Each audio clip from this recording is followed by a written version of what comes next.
गेल्या काही दिवसांपासून सोशल मीडियावर बातम्यातून आपण पाहतोय की काही मोठ्या कंपन्यांनी आपल्या एम्प्लॉईजना कामावरून कमी केले. यामुळं बरीच मुलं आणि पालक टेन्शनमध्ये आहेत. त्यांच्या मनामध्ये भीतीसह अनेक प्रश्न उभा राहिलेले आहेत. आता पुढं काय होणार? मला जॉब मिळेल का? जॉब मिळण्यासाठी मी काय केलं पाहिजे? माझ्या करिअरचे काय पर्याय उपलब्ध आहेत? मित्रांनो, या सर्व प्रश्नांची उत्तर ऐकण्यासाठी हा व्हिडिओ पूर्णपणे पहा. नमस्कार, रियालिटी चेक विथ सुनील मध्ये आपल्या सगळ्यांचं स्वागत. आज आपण आयटी इंडस्ट्रीमध्ये सुरू असलेल्या लेऑफ्स, त्याची कारणं आणि आपण लेऑफ्सचा भाग बनू नये यासाठी काय केलं पाहिजे हे समजून घेणार आहोत. सर्वात प्रथम समजून घेऊ लेऑफ म्हणजे काय. एखाद्या कंपनीमध्ये गरजेपेक्षा जास्त असलेल्या कर्मचाऱ्यांना कामावरून कमी करणे म्हणजेच लेऑफ. लेऑफची कारणं काय आहेत आता आपण समजून घेऊया. बरेच जण बोलतात की एआय मुळे लेऑफ सुरू आहेत, पण बरीच अशी कारणं आहेत जे आज मी तुम्हाला सांगणार आहात. पहिलं सगळ्यात महत्वाचं कारण म्हणजे अनस्किल्ड एम्प्लॉय. जी मुलं वेळेबरोबर आपल्याला अपग्रेड करत नाहीत, त्यामुळे त्यांना हा लेऑफचा सामना करावा लागतो. दुसरं महत्वाचं म्हणजे इकॉनॉमी स्लोडाऊन होते, त्यामुळे कंपन्यांना कॉस्ट कटिंग करावं लागतंय. तिसरं कारण, कोविड नंतर बऱ्याच कंपन्यांनी खूप मोठ्या प्रमाणात हायरिंग केली आणि त्याची ऍडजस्टमेंट सध्या सुरू आहे. चौथं महत्वाचं कारण, टेक्नॉलॉजी दिवसेंदिवस बदलत आहेत. ऑटोमेशन आणि एआय मुळे जॉब्स जे मॅन्युअल आहेत ते आता मशीन्स घेत आहेत.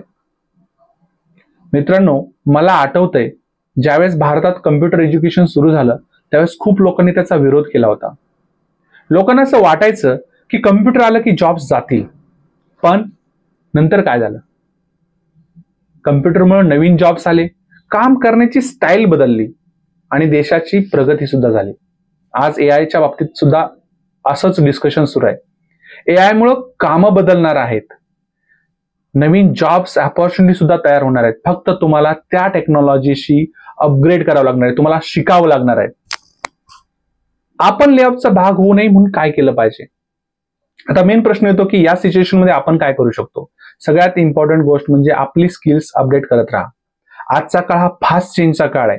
जे लोक नवीन टेक्नॉलॉजी आणि नवीन स्किल्स शिकतील त्यांना कधीही अडचण येणार नाही. त्यांना जॉब 100% भेटतील. तुम्हाला जर असं वाटत असेल की काही स्किल्स मध्ये आपण मागे आहे, तर त्याची शिकायला आत्ताच सुरुवात करा. त्याचं सर्टिफिकेशन्स करा, ऑनलाईन कोर्सेस करा, आपल्या लर्निंगवर फोकस करा, सेल्फ ग्रोथ कडे लक्ष द्या. असं झालं की नक्कीच तुम्हाला जॉब 100% मिळेल.